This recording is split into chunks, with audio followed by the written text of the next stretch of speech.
Hello. There's a few people in chat already. Can you let us know if Mm-hmm. you can hear us okay? Be much appreciated. Mm-hmm. Check, mic check, as they say. Hello. How's everybody today? Jen's gonna just be in chat, drooling over everybody's accents, so be ready.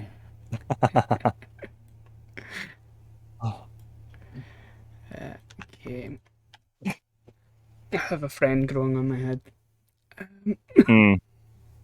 Oh yeah, and half of the people on camera are wearing the same clothing label. Ah, Me and Chuck are both wearing Blackcraft. yeah. I am wearing Well- my own clothing label.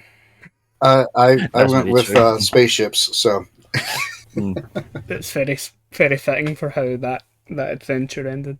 I've Yeah. uploaded the first half of the actual play of this to YouTube. I'm still editing the second half to upload. Mm. yeah, we have to try to see if we can edit us actually acting like we actually heard what you were saying for those last 5 minutes. Apparently that was a Discord problem that evening. Yeah, sounds like it. A lot of people who were streaming and stuff had issues. Oh. Good to know it wasn't just us then. Yeah. Yep. Okay. Well, it seems like everybody can hear us. Everybody is doing fine in the chat. And I'll begin by welcoming everybody into the second review episode of Trial by Fire, for this time for Kids on Bikes.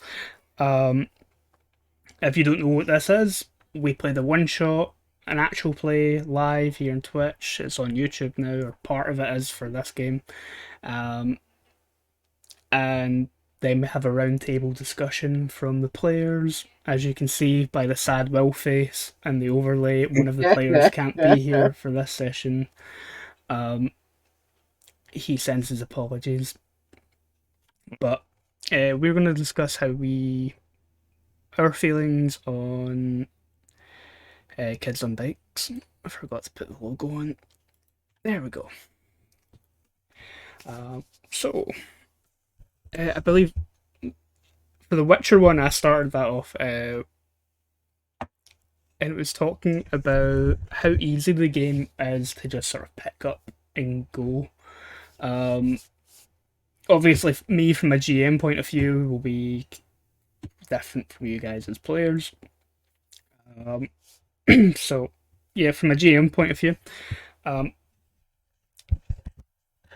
I used. There's a few short adventures that are out there for kids and bikes. I chose A House in Poplar Street because I liked the story that it told. It reminded me very much of Monster Squad, which is a classic 80s kids movie. Best. It ticked a lot of boxes for me. So in terms of the adventure content, I really enjoyed it. Mechanically, the game is pretty simple to run with, and we'll go more into the mechanics in a little bit. I didn't have to put too much prep in. I read over the adventure the night before. I gave it another quick read, maybe about an hour before we started running the game. And I feel that if you can do that with an adventure and run it and hit all the points that the adventure wants to hit, it's pretty easy to pick up. I don't really have too much else to say in how easy it was to pick up and play as a GM. Say the mechanics were really simple to sort of get a grasp for. The plot was a lot of fun, which makes it more engaging to read through and psych yourself up to run it. So yeah, as a GM, that's how I feel about how easy it was to pick up and play. I'll pass it over to you guys. Who wants to be brave and speak first? I'll jump in. We had briefly discussed already. It very much sits in that it's rules light. So it was very easy. Okay, yeah. Yep, we have these dice. That's your roll for it, and it made it very easy to pick up, and like, but at the same time, it was fun. But like, we probably could have literally just picked up a handful of dice and just done this ourselves. Yeah, that's fair. We could talk a bit more about that when we get into talking about the mechanics of the game. I'd have to say that to some of the systems I've played, that have with this having a fixed dice pool, you have, that whole fixed trait aspect to it. I will say that I fully believe that the dice and hated the entire party because we saw that repeatedly. Just repeatedly. Like, I mean, Yeah. roll 20 Yeah, was just like, absolutely, I'm sometimes, going yeah. to kill the kids on bikes. They're not wearing helmets. You want to watch kids die today? I got you. I got you. So, other than the dice trying to kill us, the mechanics wise was actually, like you said, it was very easy to pick up, very easy to go on with. And it made it where you could focus more on kind of the storytelling, the role-playing aspect of it, because it's like, okay, let's just see how bad this runaway check's going to be. Oh, and there was a lot of them. Yeah. Well, there was a lot of attempting to run away. Yeah, it was like super easy to pick up. Like you looked at the there was very little we had to do as far as the characters were concerned. We picked out our fear and our motivation was all that we did, and then like having a different dice for each one, because it even occurred to me, like thinking about it later on, having a D20 in something doesn't necessarily mean it's your best one. No, because you've got your largest amount of. Yeah, you've got like, a wider range of failure. Yeah. You got a bigger range of everything, so it could fail and it could be good. So, like, probably your best one is probably the one at D10. Yeah, it's probably considered your best one because it's the mid ground. It's got a decent range, but also it's not going to be roll low, but also it could roll higher. Whereas with the D20, you could roll just a 1. Yeah, just roll really bad and just be it. Yeah, we proved that even the D4 is, how many times can you roll a 1 on a D4? Right? Like, I was like, no, this will explode us. Nope, you're never going to hit that 4, bud. Yeah, but this is a game that, mathematically it should happen, but nope. Yeah. All right. Now, this is a game that you could easily, if you've got a night when you're not sure what you want to play, you could just say kids on bikes, and you can whip up the characters in like half an hour, if that. Yeah. We'll talk about that in a little second. There's a question in chat. What's the focus in kids and bikes? Is it the players being naughty and running away using bikes? The focus in kids and bikes is it kind of takes. There's a reason why I've got Will from Stranger Things down in that empty player box. It's and it has all the same sort of influences that Stranger Things has, like movies like A.T. and Monster Squad, as we were mentioning, Gremlins and things like that, where your kids are, in the case of the adventure we ran, teenagers in the 80s. All these weird supernatural things go on. It's supposed to be quite short and episodic. From looking over the more robust rules for the game, there isn't much scope for advancement in kids and bikes, so it is really intended for short, couple of session games. Except for when it's time for the next game, and then you have to wait at least a year and a half before you can play the next one because production values. So. I mean, I was the same. Like when I first heard the name, I was like, "Kids on bikes. What does that mean?" I think all Andy said to me was "ET," and I went, "Oh, duh." But the game came out, I think, after Stranger Things came out, and I think it kind of builds on that hype. There's a few other games that came out around the same time that have similar premises, like Tales from the Loop, which I feel bad for because the guys that developed that game had actually been working on it for months before the first season of Stranger Things came out. Really? And then it sort of got tied in with it, where you're playing kids in the 80s and all these weird supernatural things happen, and but Yeah, apparently the team behind Tales from the Loop had been working on the game before that, but Kids and Bikes is pretty much it came after Stranger Yeah. Things, and it Mm. ties it like pretty much wants to ride the nostalgia that sort of brought. Yeah. And you also figure it also has very much the whole Scooby Doo aspect Yep. as Yeah. well. Yes. Just Mm. Yes. just that they don't have a van; they've got the bikes. So it's Right. still that Mm. figuring out what's going Yeah. on, what's really happening, and being those Mm. meddling kids. Yeah. So. Yep. That you're basically playing the meddling kids. Yeah. Yeah. But yeah, like The Witcher, we didn't make characters for this game. Mm.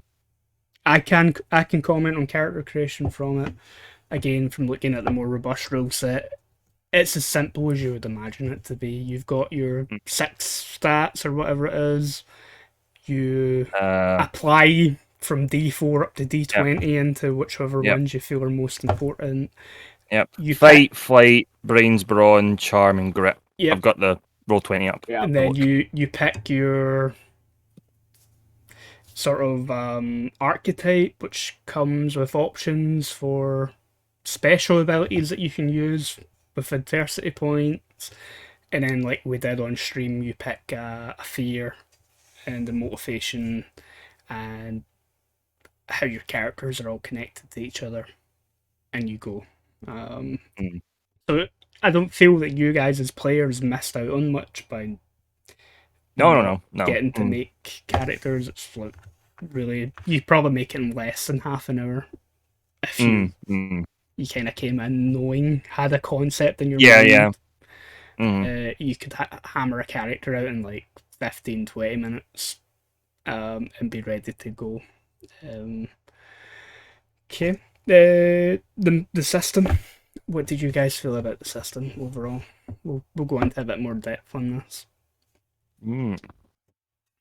I liked how you kind of could make it where you have that whole team aspect where everybody's got that slightly different skill set, but you still all have that underlying of like you can relate back to it because it's not like, oh, I'm a magician, I'm a cleric with all these magical abilities.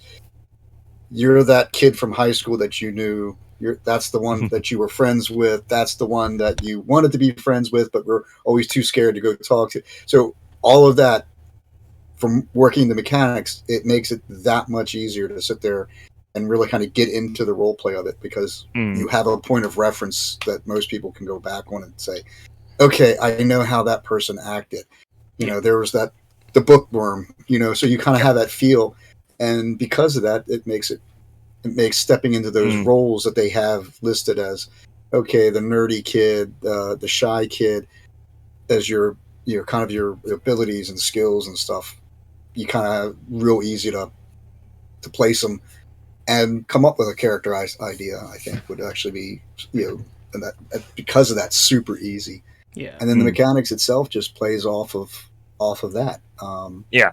A lot The of mechanics were, they were super easy, super smooth to get used to. It was for anything that we wanted to do. It was easy enough to pick out which one of the 6 attributes you rolled for it, and it plays really well into the role play, into Yeah. which one of the skills you need. Yeah. There was no kind of debate about which ability would be used for which thing. Yeah, like It's very straightforward and clear cut which one does what. I'm going to comment on that. I think for most parts it does. It's really clear cut and simple.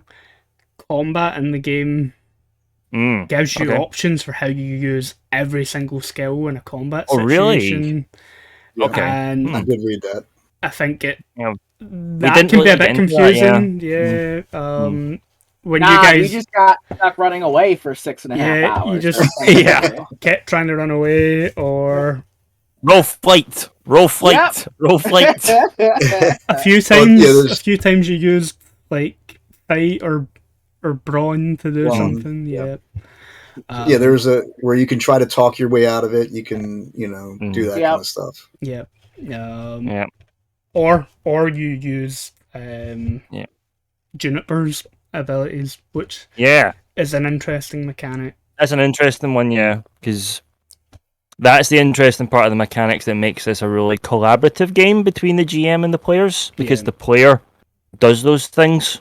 I mean, the GM does those things. Sorry. Yeah. Yeah, so to make it point it out for the people who are watching, Kids on Bikes, you're always going to meet a supernatural entity in Kids on Bikes. They might appear human, like the one that you met, or like 11 in Stranger Things. It might actually be a full-on alien, like an ET Mm. or whatever. Bigfoot, something like But that. yeah, you're always going to meet a Mm. supernatural entity, and they have different powers that you can give them. So how it works is the GM will narrate and roleplay as a supernatural character, but the players actually get to decide when and how the supernatural entity uses their powers to help them. And so Juniper, who is a pre-gen supernatural creature in the game, Tried to kill my mom. tried to kill Chuck's mom. It did happen, yes. She could fire energy out of her hands. She was super strong. She could control fire, which is something that we never actually got around to using. But yeah, I do really like that aspect of. What's that thing of so often in D&D, like even on like streams of it and stuff, it's seen as DM versus players, which those of us that have played long enough know that is not the case. Yeah. It should not be the case. Never. Yep.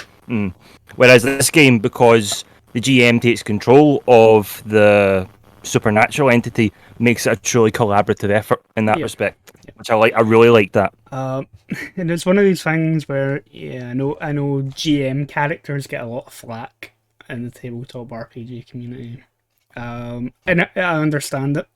Sometimes some GMs love their GM character way more than the players and give them all the limelight and all that sort of stuff. I'm pretty sure I've done it at least once before in the past.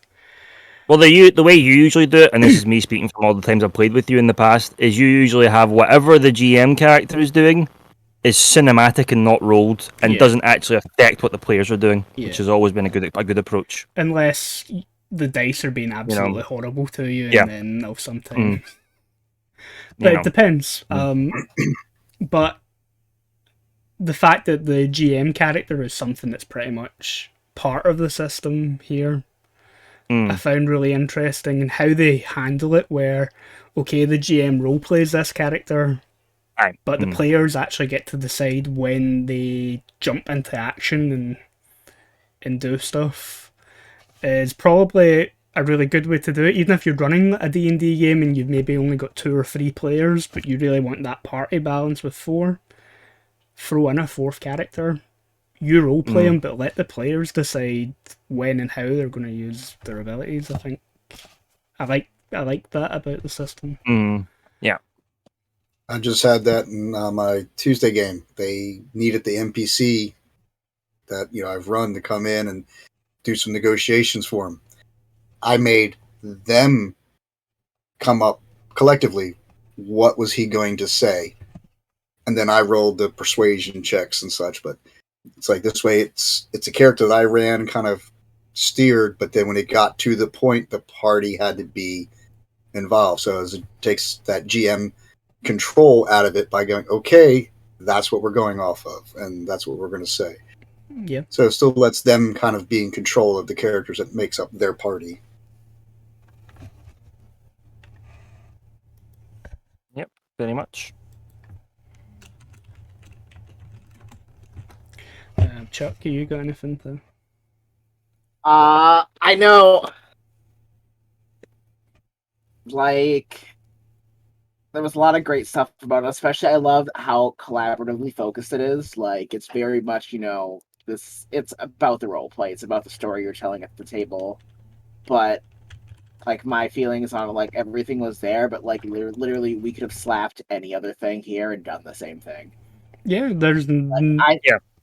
Yeah, like, it was much more the story and it was much more the table interactions than the rules. Like the good story was there, but like I said, very, very great game to pick. Hey, we've got nothing planned. Let's play Kids on Bikes. Let's play Kids on Brooms. But like, we could just sat here with a handful of dice and done this and had the same exact results.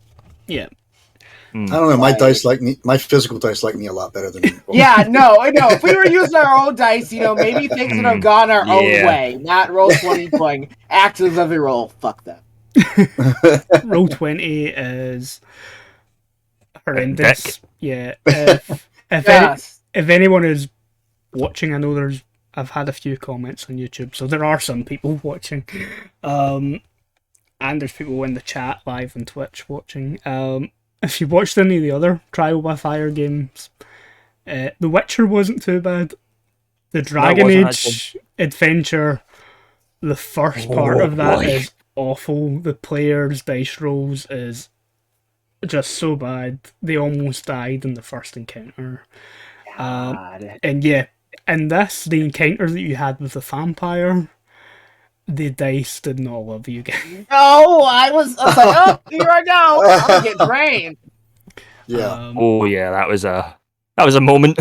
But yeah, what Chuck was saying about you could use any other system for doing this, and yeah, it works really well as a rules light system if you're just looking for a dice system for you to roll some dice and have a lot of fun with your friends. Kids and Bikes ticks those boxes. It's great for it. I think if you wanted a more robust, if you wanted the same flavours and themes, you wanted to run the 80s sort of kid and you wanted it to be a bit more depth and get a longer campaign out of it, you would probably be better served using a different game system, I think. I can see that, yeah. I think you could have it where if you did something similar to what they've done with Stranger Things, where you have... It might advance a year or so between. Yeah. And so you start off as the early, what they normally say is like, they're like kids on bikes, so like 12 to 13-year-olds. And then if your idea of a campaign is like a 4-story arc. Yep. And that puts you into the teenage. I think that could, with this being that rules like, you just kind of do that. And it's that year using that whole thing like with, Stranger Things, where every season's another year. Yeah, it's a new holiday or whatever. You could even do you could plan for it to be like 4 campaigns, and then the final one at the end of it, like everyone goes off to college as they do in America. Yeah, everyone then leaves the town and heads off their own ways. Your senior year in high school. So basically, you run them through high school in this. So 9th grade, 10th grade, 11th grade, senior year, 12th grade, and then you finally figure out what the overall arc has been. That's like there's that mad scientist from the old lab has been doing this whole thing. Definitely. I could see how you could do that and break it up. That way it's like you're not going to get I don't like you say with this one, if you want something a little more in depth and long running, you would have a little more problem with this here. But I think like a little walk them through high school, and anyway, it goes from kids on bikes to teens on bikes, and then I think if you wanted to add some sort of level progression or whatever to the game system, you could do it like that. Every adventure arc is a new year. Every time the players get to reshuffle one of their stats around. Yeah, or even like change their motivation or fear as they get older and mature. Yeah, would be an interesting way to do it as well. Shows character progression, development, but still keeps within the confines of the system. That really, the really brawny, muscular one turns out to be, the nerd by the end of it, because he's been going back and starting doing all this research because he keeps finding stuff. What's going on? And he starts spending more time in the library instead of the gym, and the sports teams. And next thing you know. Then you got the other one that was the nerds, like, I'm tired of getting my butt kicked, and he starts becoming the buff one at the end. You could definitely do that with the system.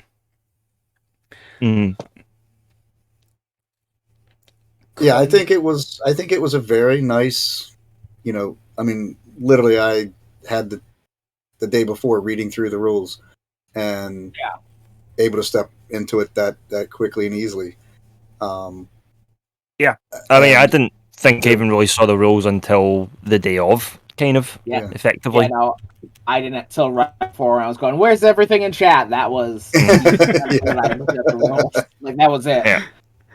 Actually, both my kids right now are upstairs. They're literally making characters for Kids on Bikes. Oh, that's awesome. There we are. They're Awesome. one of their friends decided he wanted to run it, and so he says, "Yeah, at 2:00 we're making characters." I said, "Well, be quiet because at 2:00 I'm live stream talking about it."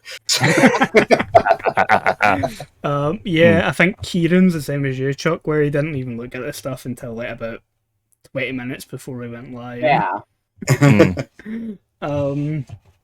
As I said, like I skimmed over the scenario about an hour before we went live. I gave it a proper read the night before, along with the rules. And so all in, I spent maybe 2 or 3 hours sort of looking over it. And to me, to run a game, that's not a big commitment. It's not. No.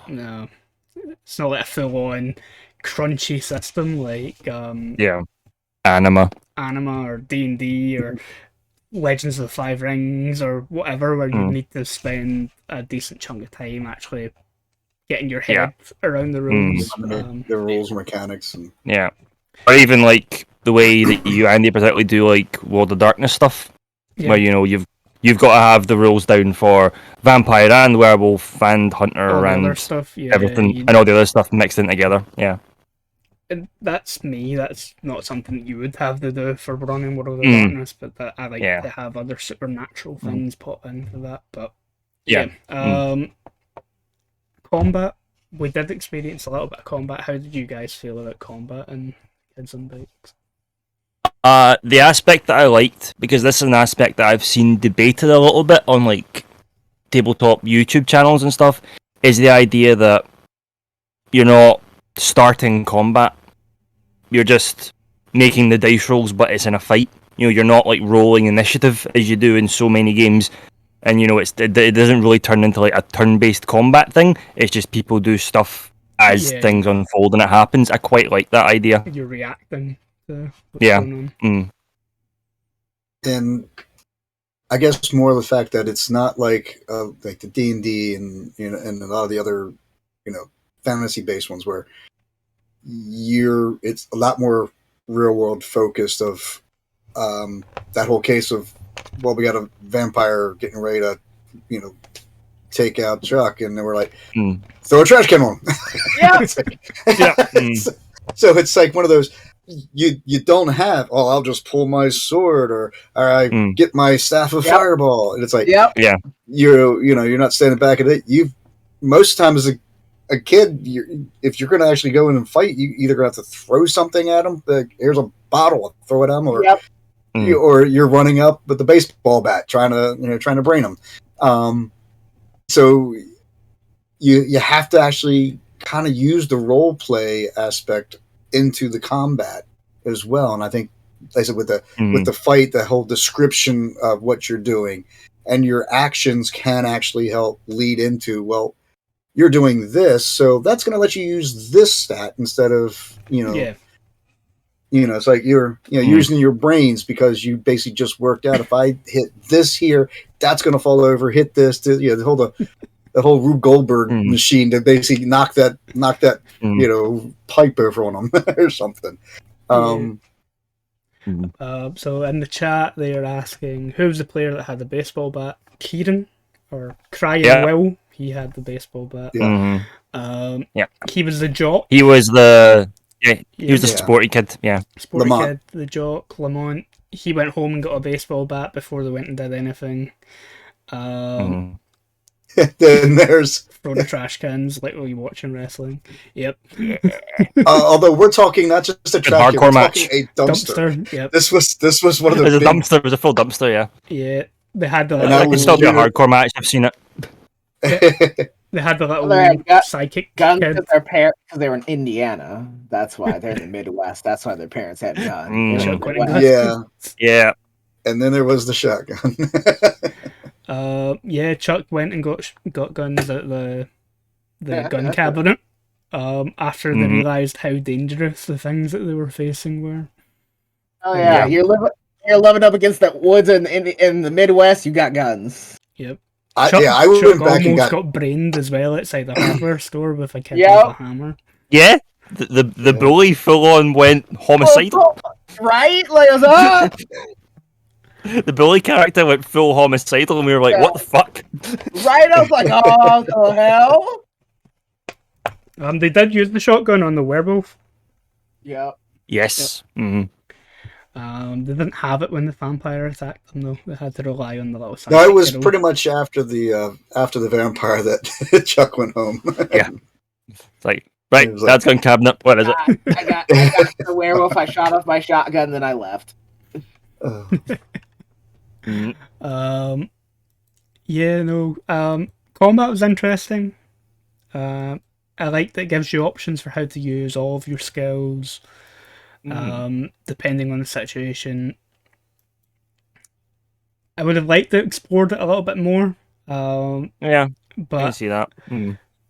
I think we ended up kind of rushing through the scenario a little bit towards the end.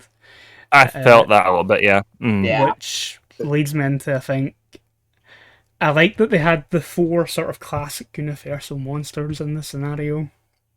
Yeah, that was cool. But That was cool. for a one shot, or like the game was given out for free RPG Day, which tends to be a 1-day event in game Yeah. shops or whatever. I feel that having 4 monsters to deal with in one session is a bit much. It's a bit ambitious. Especially I think Unless they were looking at it. Oh, yep. Yep, go ahead. You're good. Sean, Okay. on you go. I was gonna say, I think with that there would have been one of those, not necessarily always one shot, but that's one of those. Hey, you do like a multi session, so you do the character creation and maybe like 1 to 2 monsters, and then you wrap it up. The next, you come back to do the wrap up with those last 2 monsters, and that would have been kind of what they gives you that little longer exposure to the rule set, and I think that's what they might have been aiming for, but we don't need to worry about that. We'll just take a 1 shot. Like, Yeah, no, that was that's let's say, like unless we were like hitting the pavement on every like thing, like there was no Yeah. way we were. That was us kind of realizing, oh shit, like there's 3 more to go, and we Yeah. we just did 1. We just got one of them. Yeah. Right. It was even that thing of like, we found the werewolf again when we were on our way back to the house with the like After creature from just Black getting Lagoon. number 3. Yeah, like we were on our way back with the creature from the Black Lagoon, and that's when we noticed it was stalking us, and we were like, "Oh crap!" Yeah. So the way the scenario was actually set up is, it does feel like you're supposed to take a bit more time with it.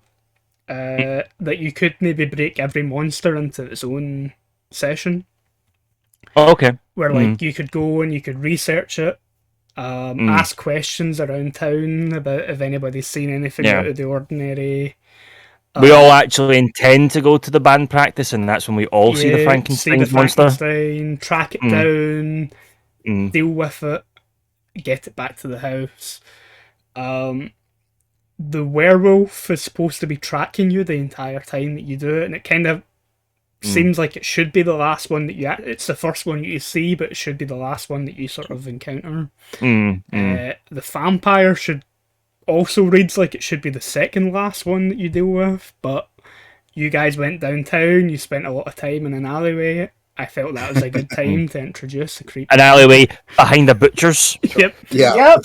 Trying to get blood. Blood. So yeah, you could definitely break that scenario into 4 sessions and properly take your time getting in character, investigating it, really digging in, and but like, if you Proper like, introduction to the rule set and the whole feel of the mechanics of the game. but as we proved, you can put your foot down on the accelerator and just like blitz through the whole thing in 4 hours. Accelerator, you have to pedal faster. That's all. And someone's saying in chat, like, you should have to go to the police. The thing is, within the game, there is like a local police officer. He doesn't like the characters. Yeah. Like, he thinks they're troublemaker kids. Yeah, already been there, done that. That was established but at the very beginning, that he did not like us. Yeah. And when you go to your parents, they almost end up dead. So Yeah. Yeah. Oh, by the way, you guys still owe me a radio, because That's true. Yep. Yep. We're in Sandra space now. has I'll lost build you her one. radio. I'm sure you can find some circuits that you might be able to whip something up. But I better be able to get NPR. That's all I'm saying.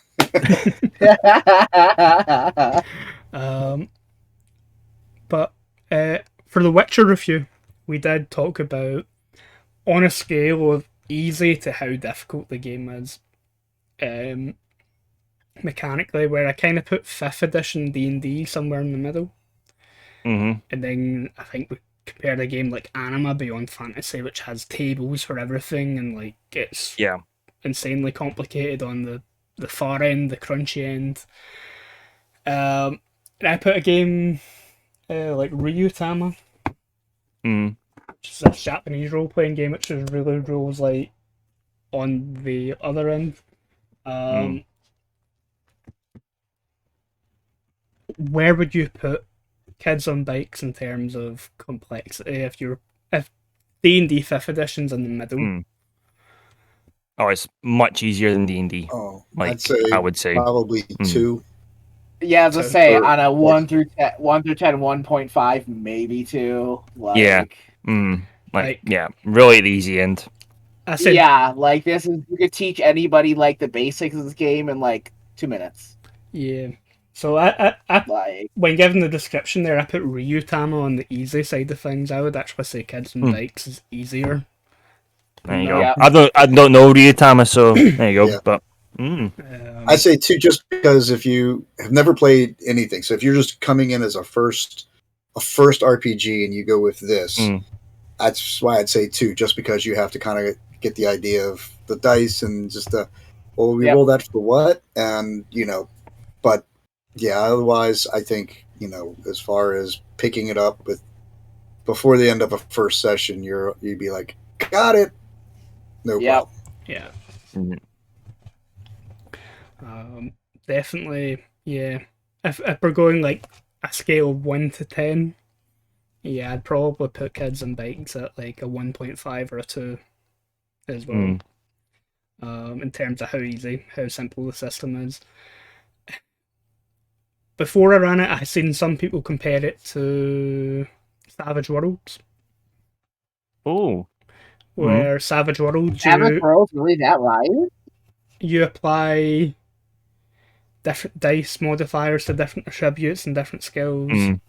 And I can kind of see what they were meaning by that. But I think one of the aspects of Savage Worlds is enemies. The vast majority of enemies don't have any hit points. The vast majority of enemies, when you hit them, you defeated them. Yeah. It's only actual like special enemies or bosses that actually have hit points themselves. Generally, you're one shot at everything in those games. As I would we've say experienced in the past. Kids and Bikes is a lot simpler than Savage Worlds as well. Yeah. I'd agree. I'd agree. Yeah. When I seen that and people before I ran the game, people were saying, "Oh, it has similarities to Savage Worlds," and then I read over the rules and went, "Does it?" Other than assigning different dice types to different attributes, lots of games do that. It's its own thing, and yeah, it's a really simple system. You can jump right into it. It would be a really good game for younger players, I think. Oh yeah. As well. So the game system that actually reminded me more of is a game system called Amazing Tales, which is a game system specifically designed for kids from between the ages of 4 to 10. All right. Okay. Okay. Where again, in Amazing Tales, there's no character classes or anything like that. Your kid tells you what they want to play, and then they pick 4 things that their character is good at and rank them from a D10 down to a D4. Okay. And that's the only skills that they ever have the roll for in the system. It's things that their character should be good at. Everything else is all right. Cool. Yeah. It's a really nice rules-light system for young people. I ran it with both stepkids when they were younger, Mm. and they picked it up really easily. Kids and Bikes reminded me a lot more of that. A little bit more complicated than that, but Yeah. in the same sort of line where I think you could play it with younger kids. Cool. Okay. Last thing I think to ask about is, does anyone here have any things that they think that we've not covered that they'd like to say about the system? We'll cover the sheet and stuff again. I guess it's a very easy idea that, like I said, how just the story is there. You could transplant this system onto just about anything. Yeah. Like, hell, pick up your favorite book, say, okay, here's the abilities, here's the dice, okay, let's play with this, and it would just be, okay. Yeah. Like a very easy, pliable system you could just put on top of anything. Yeah, like, you could totally run like a fantasy game or something using it. Oh, Yeah. 100%. Like a really it would simple be one. so. Yeah, like, okay, I want to Kids run on this chariots, you know. Yeah, Yep. kids and chariots. I mean, hell, they've got Kids on ponies or something. They've got kids on brooms. Like, I've got that on my shelf. Like, Oh yeah, they It's do good. have a fantasy and it's like kind of Harry Yeah. Potter. yeah. It's Harry Oh. Potter, kids on brooms. I got the teens in space. Like, it's. Kids on scooters from the 1930s, those soapbox scooters. There we go. Oh, I like it. I like it. Kids up Yeah, chimneys if it's- you want that Victorian drama going on. But yeah, yeah, that's something we talked about with The Witcher actually, and that completely went over my head. That yeah, you could apply this to any setting that you really wanted to. Out anything, yeah. You might have to rename some of the archetypes and stuff, but that's Yeah, window dressing that's really easily done. exactly. Um, 100%. So the the GM players may have to sit down and just kind of like, hey, this is the genre we want to put it to, and so you just kind of take the core stuff and just say, what would this translate to? What would this one be? What would this be? Yeah. And I think honestly, you take session 0 to do that, and then by the end of session 0, you've got your characters made, and you're ready to go. Yeah. One thing that we didn't mention when talking about the mechanics I actually like is the adversity points. Yeah. Yes. When you I fail enjoy a roll, that. you I get enjoy adversity that. points. You can then spend to Yes, either we get had a lot. bonuses Yeah. or Yeah. to use some of your character's special traits. That's very true. Yeah, I like Was- that. it was- I did enjoy It was quite a Kieran's bit. character Lamont that was really good at accumulating them Yeah. because he got 2 every time or So something every time like that they that. failed, and any time that he gave them to another player, they got +2 Yeah. to their dice roll from. That was it. Yeah. And it's Yeah. still So he really kind of dice rolls. he excelled against Yeah, adversity. I think is the idea. Yeah. Yeah. Like there was a point when he had built up like 6 or 8 of them or something like that. It was wild. Yeah. And I think that's something that you could probably apply to other systems. Mm. Oh, yeah. Where, yeah, because that means we've all had the time when we're playing a game and you've got that thing you have to do and you fail, and you just fail. Yeah. There's no consequence. This way, you fail, but you get something out of it that you can maybe use later on. Yeah. Yep. Like, It's the idea that failing at that thing has helped you learn how to not fail at something similar later on, almost. Yeah. You know, which isn't an aspect the games really present. It's just you fail, you failed. You know, Yeah. That's you very fail to much has sneak that into the room so the guys notice you and a fight breaks out. That's very much has that wanting you to fail forward progression. Like, yeah, you failed, but we're building you towards something you'll be able to do. It's not just okay, you failed. Fuck, next turn. Yeah, it's that whole. Also, I think it's like they kind of go, like you said, based on Stranger Things. The kids had setbacks, the kids had failures, but they always had. When you get to that point of failure, that thing is going forward. It helped propel them because they were motivated because things are getting even worse. We've really got to fix this, and nobody's believing us again. So it pushes them. So in this case, it pushes the characters have that ability to push themselves, since nobody's believing us. No. No one believes us. The police in the town don't like us. All that kind of thing. We've got to do it ourselves. Yeah, it's something Through the adults. I could see.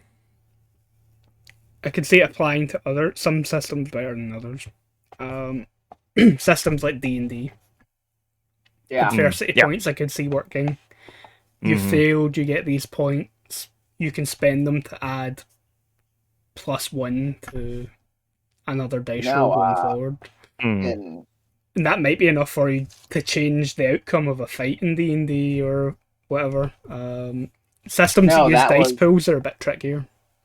Yeah. No, that was learning about 5e for the Legend of the Five Rings things. They have a similar system built in for even if you're going to fail the roll, there's going to be opportunity given that you can do something. Either A, you learn more for next time, B, you add bonuses to other things. Like, it's very much... Which I would like to see. I would like to see more systems do, if we're being entirely honest. Yeah. Have that, degrees of failure, degrees of success, and have them mean something versus just, oh, no, you failed it, fuck. Okay, let's move on. Yeah. I think systems that have degrees of success always feel better than a hard fail or a hard pass. Or even when you get that one below the DC and you're just like, that should count for something! Yeah, that's the worst. But yeah, if you had adversity points in D&D and like that happened, you're like, oh, I needed 15 to hit this and I rolled a 14. Spending a point. Yep. Well, The Witcher had that as well. They had like the luck thing. Yeah, they had luck points, and Call of Cthulhu has luck points as well. Where you have your luck attribute in Call of Cthulhu, which can range anywhere from between 0 to 100, which is good. If you're ever asked to roll a luck roll and you've got high luck, you've got a good chance of passing it. But you can spend your luck attribute as well, and it will gradually go down over time to boost your dice rolls. And The Witcher does a similar thing, and Adversity kind of works the same way in Kids on Bikes. I really like systems like that.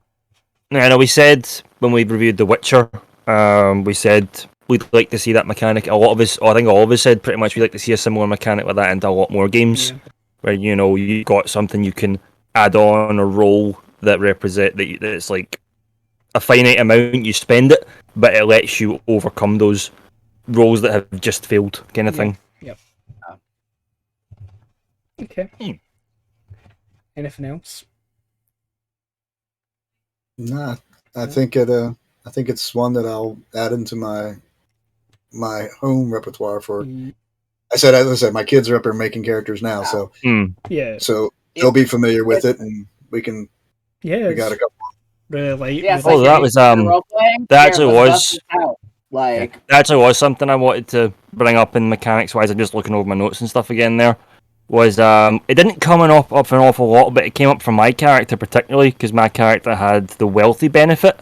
But it's the fact that in the game you don't have like X amount of money in your pocket. You have like a monthly budget, effectively. I like that.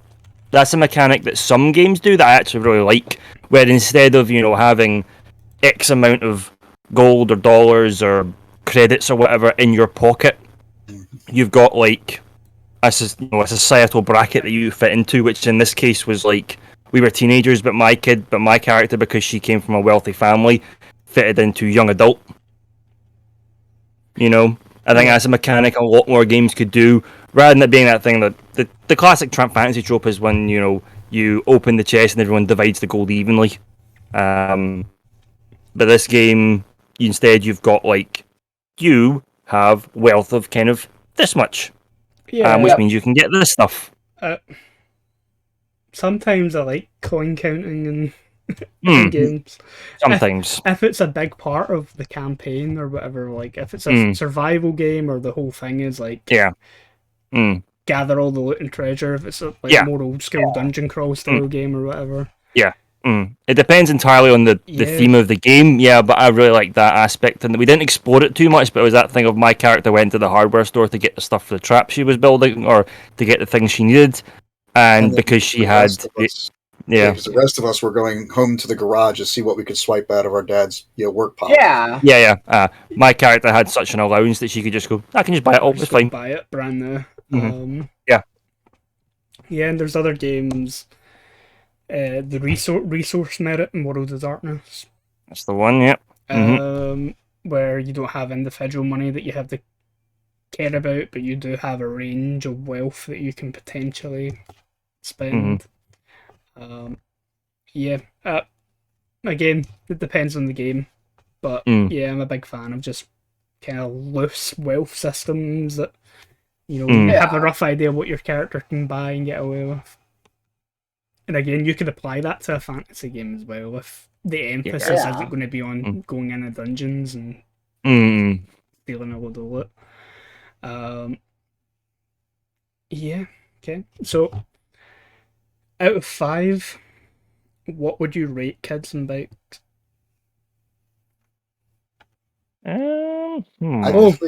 Before we answer that, we've got questions.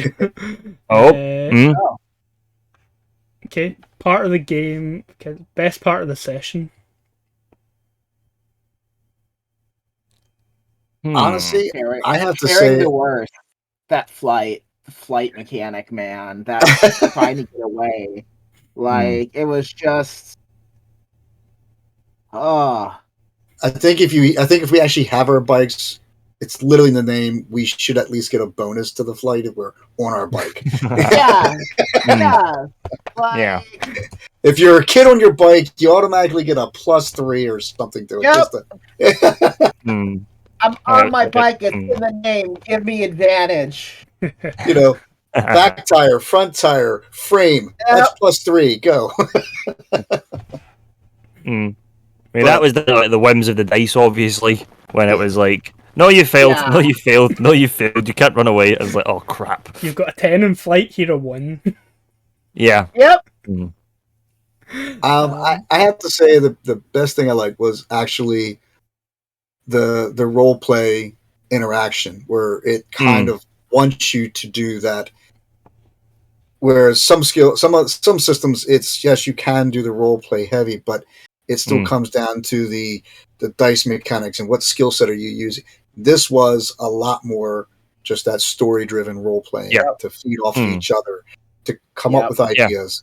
Oh, and even the fact that like my character at one point, I just had her disappear because she got something in her head that she had to go and do, and she never even told anyone what she's doing. And then that was her like building the trap that she wanted to make for the werewolf, and she was literally up all night doing it to the point where she fell asleep on her drawing board. Yeah. Now, mind you, yes, we did what you really shouldn't, but we split the party. But yeah. But for my character, who was kind of the one that you guys have to go and persuade her to come on the adventures, it kind of made sense to me that she just suddenly be like, right, I am the one to do this kind of thing. I've got to do this and just shoot off on her own. Yeah. Letting the parties a myth anyway. I always let parties split. I'll let them split too, but yeah, bad things happen. They happen. Firing them fast. Most important question: can you pick up a friend? Like how kids would sit on handlebars on a bike, and chat. I'd responded with, you rode around with a little psychic girl like that for pretty much the entire. Yep. She was sitting in our baskets. Yep. Yeah. Yeah, that was the start. Then we started spreading her, sharing her around. But it was and of course, of course, right at the end, as everyone will see when the end of the session gets uploaded to YouTube, at the very end, we got abducted by aliens. Yep. That was a surprise. Well, no, that was a spoiler. It's okay. Right? Like I got told it was a spoiler for it wasn't a spoiler for us, mind you, but you know. We actually had to wait until after stream to find that out. That was my favourite point in the session, where I read the epilogue and then checked Discord and was like...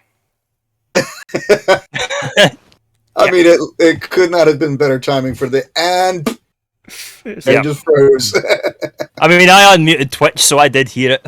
I had to go back afterwards and rewind and say, okay, let's fast forward to the last 5 minutes. Yeah. That was fun.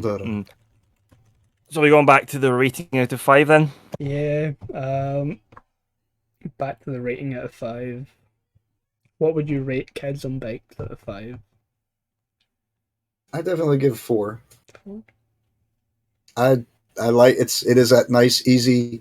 Hey, everybody else canceled tonight, so we're not going to play the regular session. What are we going to do? And it's something that you could do very quickly. Yeah, I'd go with a 4 out of 5 as well. I think. I'd certainly like to play it again and maybe even deal with more with the idea that in like the sort of combat situations you can play around with the skills a bit more and switch out different and choose what you do and stuff like that, because we didn't really get into that as much. Or even play a session where we can take more time to do the things. Yeah. But no, like 4 out of 5 for sure. Yeah. You could definitely try and do like maybe a 4-part game or something like that where we get a little bit more time with it. Chuck? No, similar. One monster at a time. It works.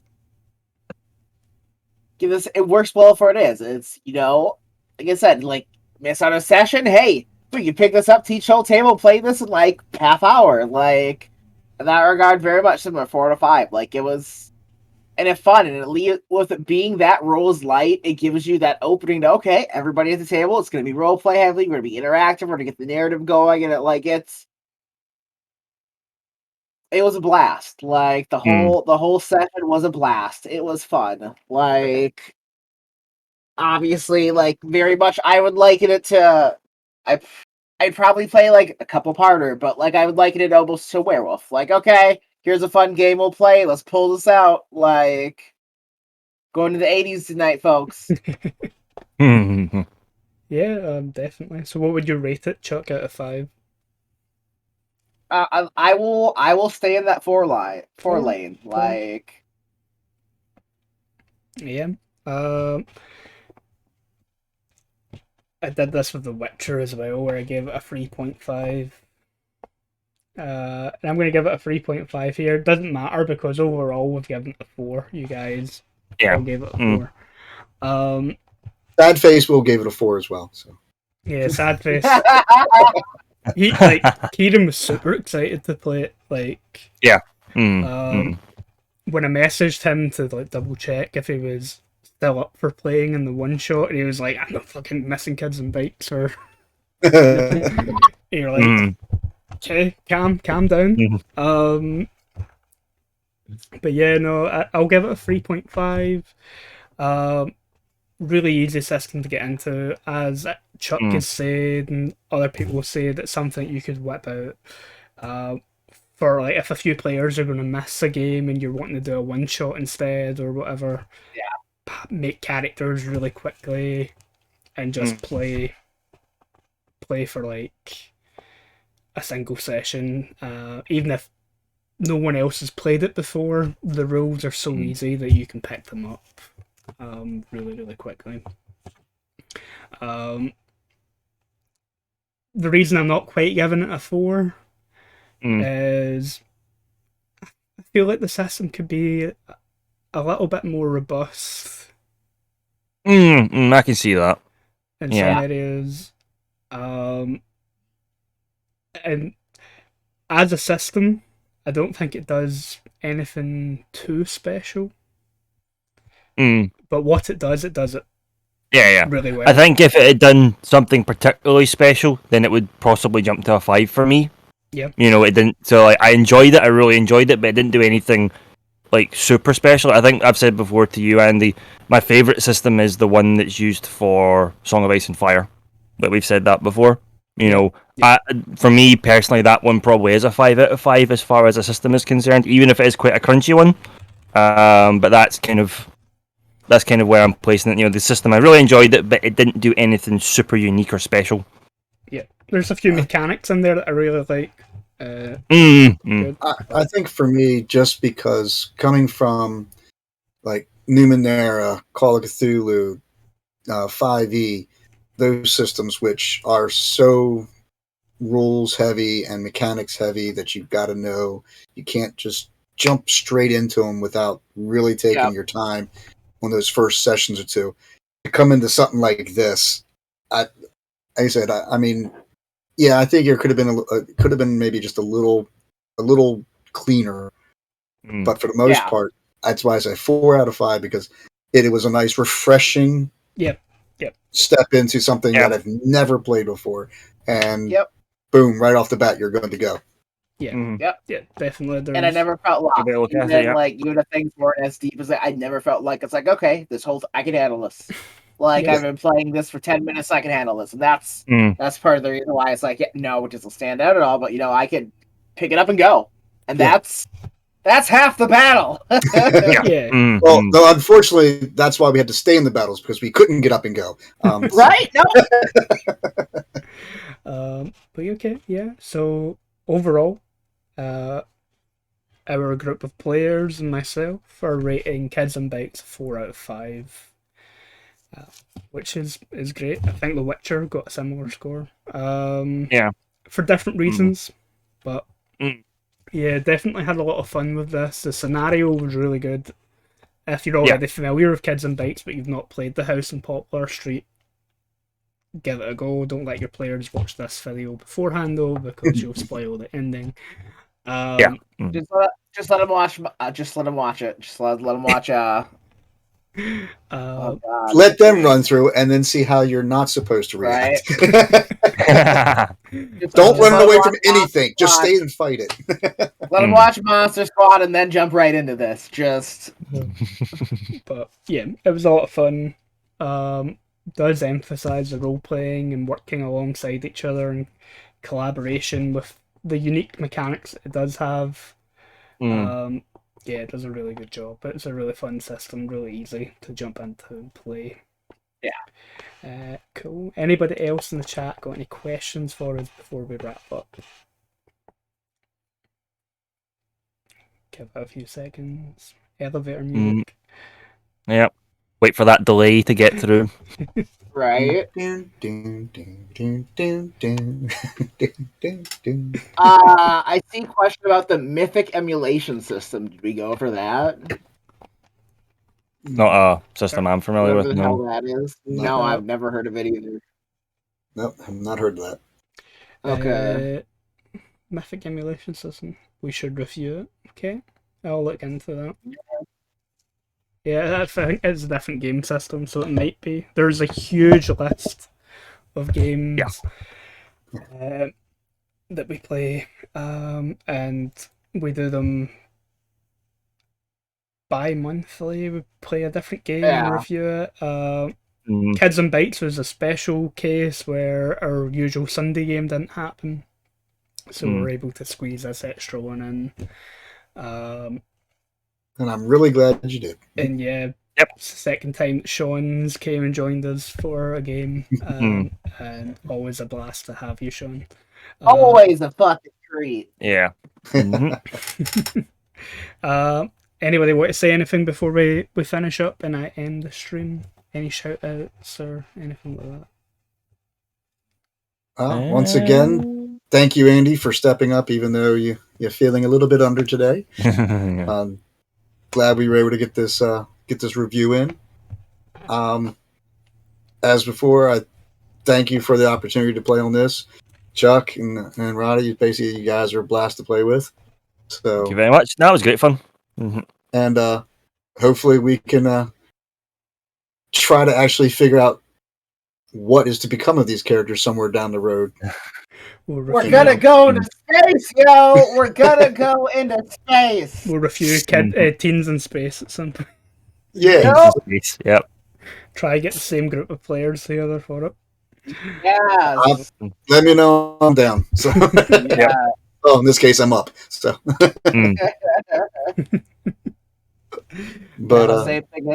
It's fun. Like, and this was a pretty close, pretty similar group to when we played Lord of the Rings as well. And it's like it's fun. It's great to play with you guys. Like, so I'm always down. Like, it was a blast. I think Dragon Age is the first one of the Trial and Fires that I've not been in. And the only reason I wasn't in it is because the previous Wednesday, which would have been the review episode, but then became part 2 of the one shot, is because I went to see a band. But, I was living vicariously through your pictures. The jealousy was so strong. I was like, that motherfucker. Oh my God. Well, yeah. Normally I'd be all for shout outs and stuff, but I am absolutely exhausted. What I'm going to say is thank the three of you for joining me for the review. Give thanks to Kieran for joining us. Pleasure as always. Play. Mm-hmm. To everybody in the chat, particularly Odysseus and Fire Nymph, who've been asking questions and taking part in the review process. It's always good to have people active in the chat and throwing those sort of questions at us. It's really appreciated. It makes the review process far more fun, far more in depth when there's people throwing questions at us and asking about the system and stuff like that. So yeah, thanks everybody. I think you can hear my throat starting to go at this point. And we'll catch you on the next episode of Trial by Fire, which is going to be another review episode a week on Wednesday, and it's going to be reviewing the Dragon Age system, which I enjoy, but I'm not sure the players did. Oh man, that'll be fun to watch. Them. I don't know what you're talking about. Like, Show us on the doll. Where did Roll20 hurt you? I think what we need to do is we need to come up with one of those dice rolling apps that you can add into Roll20 so that you don't have to use theirs. Okay. I'm going to end the stream there. Thanks again, everybody, for joining us. It was a lot of fun. And we'll catch you next time. Bye. Just watching. Bye. Thanks.